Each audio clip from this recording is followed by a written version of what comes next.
Is South Africa going to the dogs again? Apparently not. This Work Life Matters season shares informal and candid chats with some of South Africa's younger startups, businessmen and women with an understanding of our past and a passion for our future. Our guests draw from Mzansi as an inspiration to grow personally, as a brand and individuals, fusing international ideas into a truly South African model, sized to fit our people, economy and culture.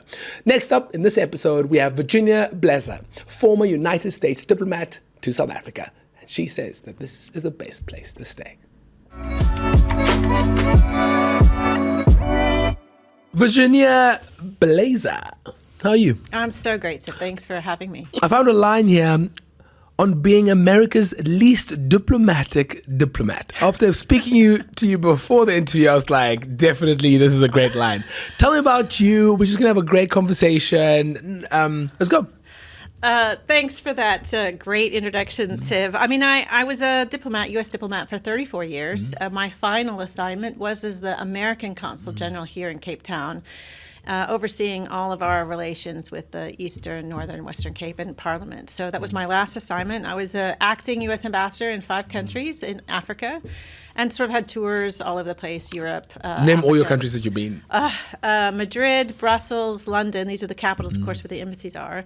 El Salvador, I covered Mauritius and the Seychelles, Uganda, Tanzania, and South Africa. So pretty good run. So explain what you do, like so people could understand what that is, diplomat, what kind of things do you do? Right. So, being a diplomat can cover everything from being overseas and issuing visas and passports and helping Americans in trouble to helping U.S. businesses, perhaps, that want to find partnerships and develop opportunities in the country in which you're posted, to delivering what we call demarches, which is where you have an official position that you take to your host government. In this case, it would be the South African government, and say, hey, the U.S. would like you to vote like this in the UN, or work with us on this project, or hey, we don't like what you did. There's sort of those official commentaries that you have back and forth, and then you write it up and you send it to Washington to help advise policymakers on what they should or shouldn't do, or what they should understand about the country in which you're becoming the diplomatic expert. So what are because you seem like a very educated, well-traveled person, so open-minded and educated and stuff, but how do you feel about the way the world sees America? I mean, because for me, I travel a lot to America. I absolutely love America. So when people say things about America, I'm like, have you been? Do you know it? I've been to many cities there, and I absolutely love America. How do you feel about the way the world sees America? What a great question. And thank you for loving America. I love America too, so it's great to share that. Look, I think one of the reasons why I would walk out of meetings and people would say, well, you're not an American diplomat like we thought you'd be. You're not at all what we expected when we said we would meet with you, was the ability to say, look, sometimes my country's not right. Sometimes we make mistakes, or we do have social or other challenges, just like South Africa. So, it's hard, it's sad when somebody doesn't like your country, and to your point, they've never been there, and maybe they don't even know, in this case, Americans. And that's hard, but part of my job as a diplomat was to approach all kinds of people and hear their concerns and have a chance to engage in a really personal way. And again, that sort of undiplomatic front that I had, whether it was dealing with presidents of countries I served in or everyday people, was to say, hey, look, I agree. Some of your points are right. My country's not perfect. And I don't think people expected that. So you've lived in South Africa. What made you stay? What made you bring your family here? Why this particular country? I always ask these questions when people come from first world countries, when they have access to incredible resources in their country, and then they stay here. Right. I'm always like, why here? Because this segment we're talking about South Africa, being South African, and you being a foreigner in the country. Right. What do you see about things happening here? So I very deliberately, and with all of the power I had, came to South Africa for a diplomatic assignment. It is, this Consul General in Cape Town is probably our highest bid career position in our entire U.S. diplomatic corps, or one of them. Part of it is because it's just a beautiful place to live and people are so nice. But I wanted to come because I had spent so much time in Africa that I had seen firsthand in all kinds of ways that the way into Africa, into the continent, into business, politically, socially, would really be to come in through South Africa. So that's helping U.S. companies and all sorts of things. But I really believe, and I still believed, and I still believe, that the way into South Africa was through Cape Town, is through Cape Town. It's a dynamic place. There's a lot of capacity here. Working with the government was astonishingly easy, and not because we always agreed, at the provincial level. There are times we disagreed, for example. But the ability to have that discussion was incredibly refreshing. So I felt that there was a lot that could be done diplomatically, economically, by working right here in Cape Town. So I really asked for it. And I remember we'd come here on vacation with my 4 kids at one point, and we were in a very fancy restaurant, at least relative to what my kids were used to, and it's called Ocean Basket. And, okay. And my kids said, "This place is amazing. Oh, wow. Could we ever live here?" And I said, "I don't think there's any way I could ever get this job in Cape Town. It's in such demand." And lo and behold, 5, 6 years later, I did end up being able to get this amazing position as the Consul General. So part of it was just really feeling like not only would it be a nice place to live, of course, but there's so much that could be done here. And you hit on something I think is really important, and I'd love you to reflect on it for me.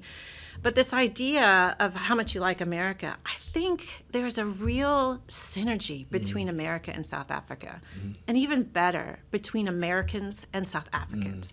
We kind of get each other, right? We're not exactly the same. Obviously, we have different historical and cultural norms, but so many things feel right when you sit down with a South African or a South African sit down and talk to an American and figure things out. And that's really fun.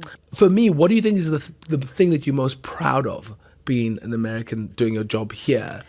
So, what I'm most proud of is probably what most South Africans aren't even aware of, and that's how much America has genuinely given to South Africa with no strings attached. And I know there's all these politics around it, and what about Is there such a thing in politics? Of course. No. I don't know. You're in South Africa, you tell me. Yeah. But it's really interesting because when you think about what the U.S., as a government gives, just in one space, the United States has given $8 billion to South Africa for HIV alone. So what is that? 160 billion rand. I mean, that's almost an inconceivable number. Most policymakers, South Africans, and even South African people maybe don't realize. And people say, "Oh, that's the U.S. government. They have all this money." That's everyday people that contributed to that assistance in that space, right? That's plumbers and teachers and firefighters and, admin assistants. It's their money that went into providing that kind of support and assistance based on the belief that it's the right thing to do. And I think sometimes people attribute negativity to the United States or negative intent when it's not there. And we have to shoulder that. And as a diplomat, you have to be prepared to explain it. I mean, I met with a group here, and I won't tell you which group because I want to kind of respect, them. But, it was a group that was very anti-American. And I asked to meet with them for 2 years, almost to the point I was calling every week. How about now? How about now? In part because I felt like if we could just sit down around a table and talk about the things they didn't like or about the things that, we could work on together, we could find some common space. And they finally gave in, I think, just to quit having me call them. And I sat on this table, all men. I sat at this table, and you don't have to even say who they are. When you said all men, actually, before you even said that, I was like, I know exactly who you are because I interacted with them. But look, they said to me, the 30-minute meeting was an hour and a half. And at the end of the meeting, and you got to give creds to this person, one man at the table said, "I have to say something." And I said, "What?" And he said, "I was one of the people who strongly advocated that we not meet with you." And he said, "This is actually a really good meeting. Like, I really like you. You seem like a really nice person, and I didn't realize that we would be able to find space." But this is what you're talking about, I think, when you said it's about meeting people to people. It's got to be personal. It's got to be authentic. So you say, what do I think people miss about America? Is that I think that sometimes the Hollywood version of America, particularly people who maybe haven't been fortunate to travel like you have, to really meet Americans in a one-on-one way and learn kind of what does that culture mean. And again, there is so much in common between South Africa and the United States. That kind of makes it fun. Tell me about why did you stay? Because you could go back home. Well, I could go back home. You know, I'll tell you, we moved around a lot. I think my four kids were in 12 different schools in 8 or 9 different countries over the years. 3 of them graduated. Now I still have one young one still at home. And there came a time when we needed to have the wheel quit spinning for us and for a family. And it's really great. I get to paint my walls in my house any color I want now, which I wasn't able to do for 30 years living in official quarters. But, you know, it was about finding a place I feel like we could contribute. I felt like I had a lot to give personally here. It's a wonderful place to live. South Africans are very welcoming.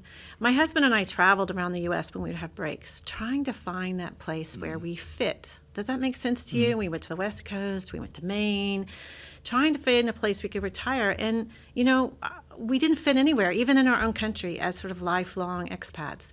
But in a funny way, we fit here, and we feel really welcome. And it is a community that accepts, you know, foreigners to come in and participate in it. And, you know, I'm still trying to build that personal network and our personal ties here after leaving my official position.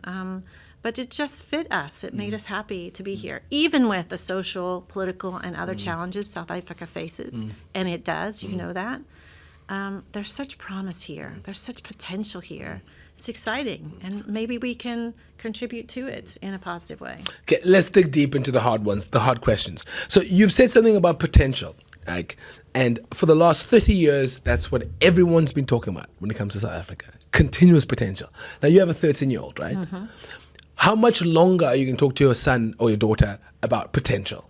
There needs to be a time when you go, okay, cool, produce the goods now. Let's go. You know what I mean? Now, this is the hard questions. Now, as a person who's an outsider, in inverted commas, let's talk about the negativities that are happening in South Africa, and how do you think we can fix them, and what's your perspective on it? Because it's been 30 years now. Right. How much longer are we going to talk about this potential thing? Because everyone keeps on talking about potential. I'm a 37-year-old South African. I believe it's time we get to our full potential and get to, because we have the resources, we have the great people, but everyone keeps on talking about potential. The government talks about potential. South Africans talk about potential. When are we going to reach this potential? Because let's be Dubai, let's not talk about the oil, but what they were able to do in 20 years is just ridiculous. And they have access to money, whatever. And I know it's a different example. But let's talk about this country and all the potential that it has. When will we reach our full potential? Because you won't say, for example, you have a child now, who's 13. Now, let's say, for example, they're able to draw a great picture. When your son or daughter is 25, you're not going to congratulate them on drawing the same picture when they're 25. I'm a mom, so, you know, 25? moms are pretty supportive across when the board. When she goes stick men, you're not going to go, oh my God, my babes is so beautiful. I might, but in fairness, look, you know what? It's such a great question. I'm glad you've opened this up. Here's one thing I will say. I have spent 7 years in South Africa listening to South Africans complain about their country.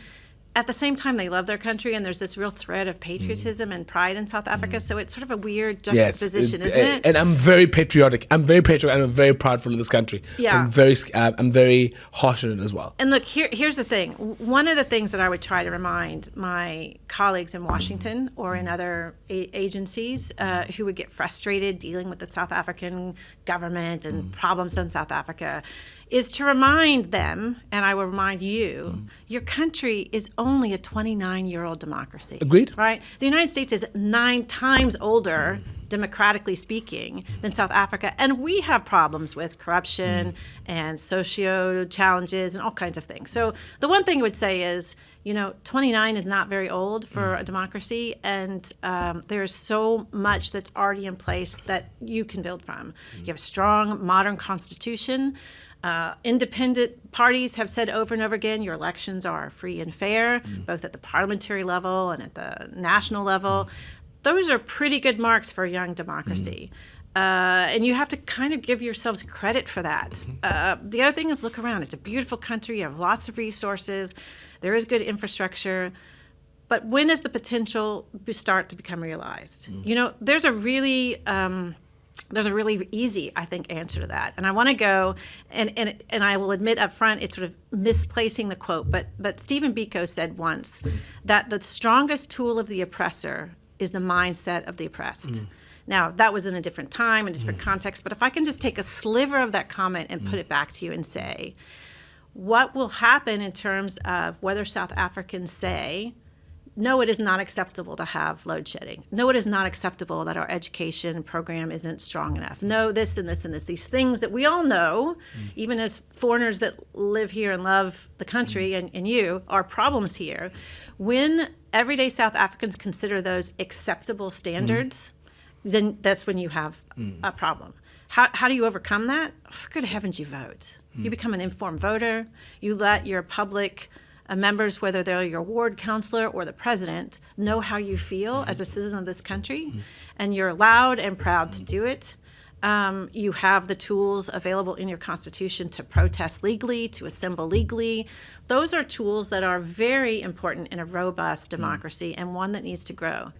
When does the potential become a reality? That is truly in the hands of everyday South Africans who need to be informed and take action that they are allowed to take under your Constitution to have their voices not just heard, but acted on by the way you vote. And you have an election coming up, like relatively soon, I would say, in quotes. Hold your public servants accountable in whatever way you deem appropriate. I'm not advocating for one party or another. I'm saying that's in your hands. Is it not? No, agreed. So I always say that South Africa, on paper, when you hear it's beautiful, everything, and our Constitution, things on paper are absolutely world class and first world like. It's about just matching those, that Constitution with, we have one of the best constitutions of the world, with some of the highest illiteracy. So most of the people can't read the Constitution, you know what I mean, or have access to the information that we want to get them to know, the access of voting and vice versa. So for me, I'm always trying to share the knowledge of the beauty and how much this country has so much potential and so much opportunity and how beautiful it is and the rest of the world thinks we're amazing. But I want the people 10 minutes away in Gugulethu to know that as well. You know what I mean? Totally. You know what I mean? Like right. it's easy for us. We talk about how beautiful Tape Mountain is, but the guy's 10 minutes away, don't have access. Totally. Or Boerkap is right here. People are struggling to eat when I live 2 minutes away from that person who's struggling to eat. And you know what I mean? Like it's those things really hurt me and really get. For example, I lost my brother recently, who's my cousin, but my brother lived in our household. Died, HIV, drug addicts, had every single opportunity that I had, but both of his parents were addicts. He stood no chance, absolutely stood no chance. And he would look at me and be like, I want to change. He would write posts going, I want to change. Absolutely died alone in his bed. You know what I mean? So sorry. So that's why for me, I'm so patriotic about it, and it's so good to hear people love this country, and I always meet people who love it. But I feel like I need change. We need change. Look, not just for me. I totally agree. For the future of this country. Look, I will tell you, if you ask me to pinpoint one main factor that will be the make or break issue for South Africa, I would say it's corruption. If the South African people cannot hold accountable their leadership on issues of corruption, that would be the turning point of this democracy. So, and I have served in countries or had temporary assignments in countries where corruption was a huge issue. And coming back from it is, I don't want to say impossible, nothing's ever impossible, but close to it. You're not there yet, in my opinion, as a nation, but I tell you, if South Africa does not manage legally and through all the, as you said, infrastructure pieces that are already there in a very modern way to halt, you'll never totally halt corruption. Corruption's probably in every country in the world, but bring it back from this huge precipice it's put the country on. Of it. Normalization of corruption. Once corruption is totally normalized in the country, I think you won't be able to pull it back. So I'm urging that one thing to be on the radar of every South African, because it's folks in Gugulethu and other places that you've mentioned, who suffer the most from it. They're the ones who should be having these benefits that they don't get because there's no money for it. Not fair. So for me, when it comes to corruption absolutely grates my I don't know how to my gears. Now we've gone to the extreme side of it, which is the corruption, the government. What could you say to everyday South Africans about? Because I think South Africans, the people on the ground, all have one thing in common: that they want a better South Africa, and they want their kids and their families to live in a safer world, safer South Africa, and a better South Africa. I think that's one thing we all have in common, right? What can you say to this person on the ground? Because when I'm in New York City, name drop, walking around the street, I see people crossing where they need to cross. Right? There's this thing about when I'm in America, I feel like I need to do things right because someone might catch me and I might get in trouble. So I end up catching myself crossing where I need to be crossed. Following when I'm driving, I'm quite like, there's something about it, not all of America, but certain cities. Can you say to the everyday South African about the little things that they can do? I mean, look, I want to say, as a person from another country being here. Thank you. Yeah, because I think that's good that you put that caveat in. Yeah, I think people do, and South Africans have to decide for themselves. I'm just sharing my experience from having lived around the world and spent a lot of time in South Africa. Look, surveys are really clear when you go and ask everyday South Africans what are they worried about. Do you know what are the top two that they talk about? It's not corruption, actually. What is it? Everyday South Africans are worried about two things. Something close to them. Crime and education for their children, right? So those typically go on the top one or two. They trade places, and it's very. I think you approach challenges, despite the fact I mentioned, HIV engagement at $8 billion, whatever. Those are macro programs. I actually personally think really great impacts happened at the hyper-local level.